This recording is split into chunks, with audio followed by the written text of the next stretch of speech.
Halo, assalamualaikum teman-teman. Kenalin aku Lisa. Hari ini aku mau review Ultra Milk yang rasa coklat. Jadi biar harapannya teman-teman lebih aware nih ketika mau membeli suatu produk makanan atau minuman, terutama dari kandungan gizinya ya teman-teman. Oke, yang pertama, susu Ultra ini adalah susu low fat yang paling mudah ditemui di mana-mana karena hampir di semua toko minimarket gitu ada, bahkan di warung gitu juga udah banyak kayak gitu. Untuk harganya ini masuk kategori medium ya teman-teman. Jadi kisarannya untuk 250 ml itu di 7 ribuan ya, 7.000 rupiah, 7.500 kayak gitu. Memang lebih mahal dibandingkan dengan yang nggak low fat kayak gitu. Sebenarnya apakah kita benar-benar butuh yang harus low fat? Nanti kita analisis lagi ya. Oke. Nah, jadi untuk di depan itu tertulis dari susu sapi segar. Terus habis itu dia sumber vitamin A, D3, B2, B6, B12, sumber kalium, fosfor. Terus ini rendah lemak juga ya, rasa coklat. Volumenya 250 ml. Ini untuk produksinya. Kemudian ini untuk susu UHT. Ini UHT itu dari kepanjangannya ultra high temperature. Jadi dia dipanaskan untuk membunuh bakteri patogen atau bakteri berbahaya. Jadi memang bukan dikasih pengawet, tapi dia awet karena pakai suhu tinggi. Jadi suhunya itu suhu 140 derajat selama kurang lebih 4 detik gitu. Jadi durasinya sangat singkat itu biar mempertahankan nilai gizinya. Depannya udah, kita beralih ke samping ya. Nah, ini tertulis atas sendiri ada halal dari MUI. Penting ya teman-teman. Kalau di luar negeri nggak ada, jangan dicari. Kalau untuk brand-brand susu yang misal kita lagi ke luar negeri nggak mesti ada, meskipun dari susu sapi. Terus ini untuk Ultra Milk ini tidak cocok untuk bayi usia 0-12 bulan. Jadi pemberian susu pada bayi hati-hati ya, tidak disarankan berikan susu UHT. Kadang ada di entah influencer itu katanya udah konsul sama ahli gizi atau dokternya yang secara personal, tapi kan itu kembali ke kondisi personalnya ya, jangan disamakan. Apalagi si produk itu udah mengklaim tidak cocok untuk bayi kayak gitu. Terus ini kocok dahulu sebelum dibuka itu biar ngeblend, terutama dia kan rasanya coklat ya, dia ada bubuk coklatnya biar rasanya menyatu. Ultra menyarankan setelah dibuka itu segera dihabiskan. Jadi ditutup rapat, kemudian disimpan di kulkas di suhu 4 derajat Celcius ya teman-teman. Jadi kalau misalnya kulkasnya suhunya nggak stabil, jangan sampai 7 hari baru diminum, karena ada syaratnya. Jadi ketika disimpan di kulkas itu pastikan suhu kulkasnya stabil, kalau enggak nanti beresiko bakterinya itu sudah berkembang biak dan udah nggak aman untuk dikonsumsi. Jadi kalau dipaksa untuk dikonsumsi bisa aja diare atau yang lain. Kemudian untuk ini expired date jangan lupa ya, pastikan selalu mengecek. Terus kalau misalnya expired date-nya udah terlalu singkat, mending ambil yang lain. Misal ini 23 Januari 2024, terus teman-teman belinya Desember, itu terlalu mepet. Karena kalau idealnya itu memang sebelum 3 bulan dari expired date itu udah nggak dipasarkan gitu. Terus ini untuk informasi nilai gizi. Nah, ini informasi nilai gizi takaran saji 200 ml. Jadi untuk yang tertera di sini itu dengan takaran 200 ml. Sementara di sini kan 250 ml ya. Jadi untuk angka yang tertera di sini itu harus dikali ya, dikali. Jadi 250 dibagi 200 ml dikali nilai gizi yang tertera. Karena ini untuk nilai gizi 200 ml. Kita mulai dari yang atas takaran saji 200 ml, kemudian jumlah sajian per kemasan kurang lebih 1. Jadi dia nulisnya memang kurang lebih. Kadang kita harus aware di jumlah takaran saji per kemasan. Kadang takaran saji per kemasan 5 kayak gitu, berarti kan harus dikali 5. Sementara gulanya misal 10 gram, kalau dikali 5 kan bakal tinggi kayak gitu. Jadi kadang dengan takaran saji yang sedikit itu kelihatannya kalorinya nggak tinggi kok, gulanya nggak tinggi kok kayak gitu. Jadi kita lebih aware. Nah, ini untuk energi total 130 kilokalori. Berarti kalau misalnya 250 udah 162,5 ya teman-teman. Jadi kalorinya kalau teman-teman habis gini udah mengambil 162,5 kilokalori. Terus habis itu untuk ini dari lemak total ini 2 gram. 2 gram itu masuk kategori rendah. Dia kan klaimnya rendah lemak ya, sesuai ya. Karena untuk di bawah 3 gram itu masuk kategori rendah.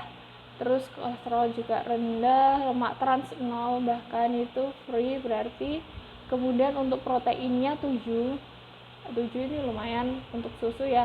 Kalau 250 ml berarti dia udah 8,7 ya, 8,75.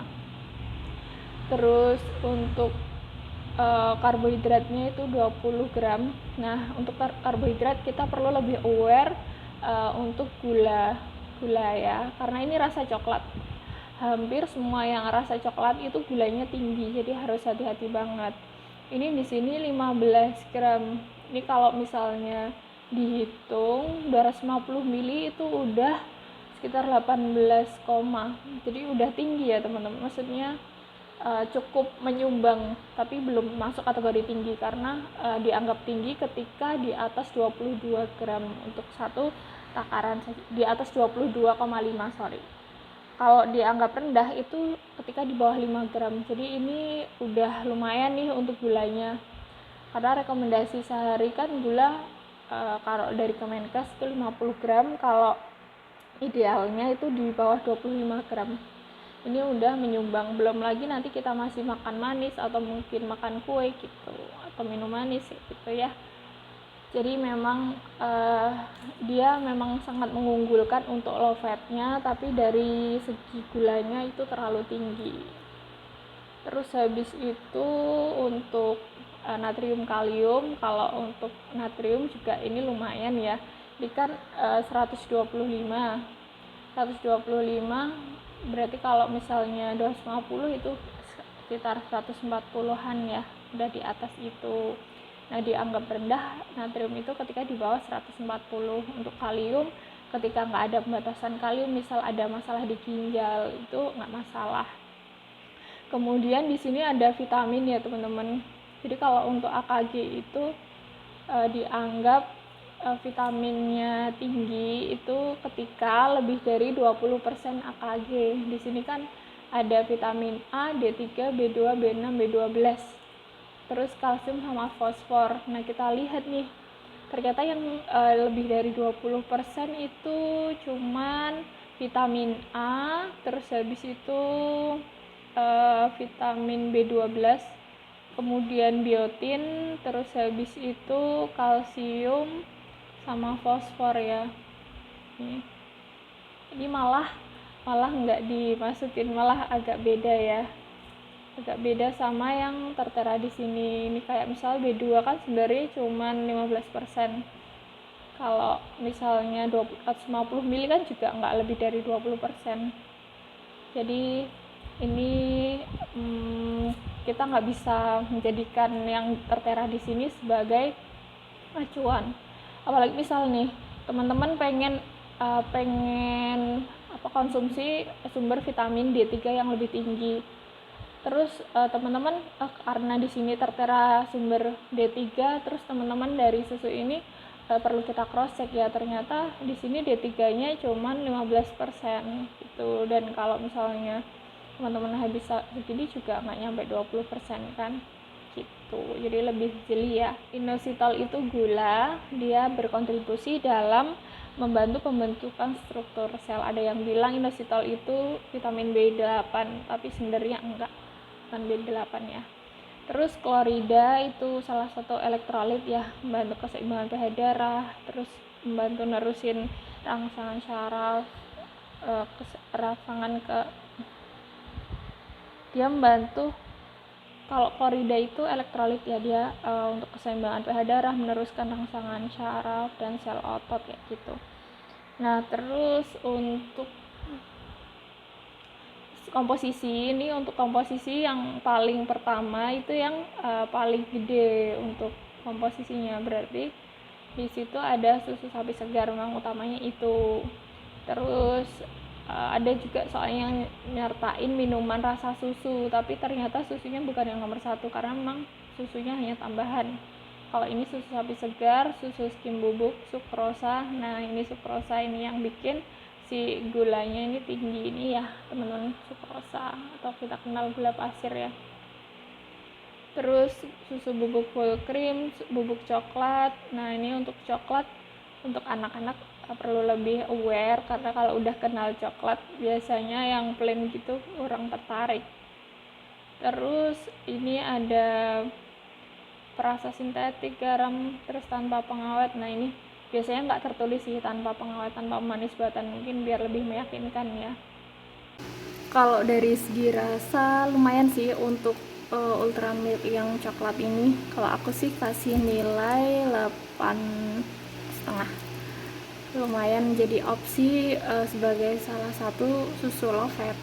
Nah, ini yang di belakang ya teman-teman. Salah satu pola hidup sehat adalah dengan melakukan diet rendah lemak, yaitu mengurangi asupan lemak dalam pola makan.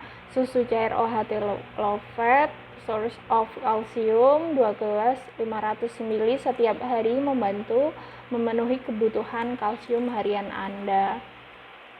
Nah, ini memang yang utama dari pola hidup sehat itu adalah diet ya, diet. Memang rendah lemak juga bagian dari itu, cuman sebenarnya nggak harus nih kita minum susu harus yang rendah lemak. Tapi kalau ketika makanan kita lemaknya cenderung sudah tinggi dari makanan yang kita konsumsi sehari-hari, sebaiknya memilih susunya yang low fat. Nah, terus perlu hati-hati juga ketika asupan gula kita udah tinggi, kita nggak bisa nih pakai susu ini sebagai alternatif, sebagai sumber kalsium, karena gulanya bakalan jauh lebih tinggi. Misal nih kita dapat keuntungan lemaknya yang terpenuhi tapi kok gulanya berlebih, kan sama aja ya, mending kita cari alternatif lain. Tapi kalau misalnya memang konsumsi gulanya nggak banyak, terbatas, masih sedikit, mungkin sangat menghindari, terus mau menjadikan ini sebagai sumber kalsium, terus misalnya minum susu sampai 2 gelas itu ya masih aman-aman aja sih kayak gitu, dengan catatan nggak ada kondisi medis khusus ya. Oke, mungkin sekian dari aku. Silahkan kalau misalnya teman-teman ada masukan produk apa yang pengen di-review. Terima kasih. Assalamualaikum warahmatullahi wabarakatuh. Jangan lupa komen dan subscribe ya, like-nya juga. See you.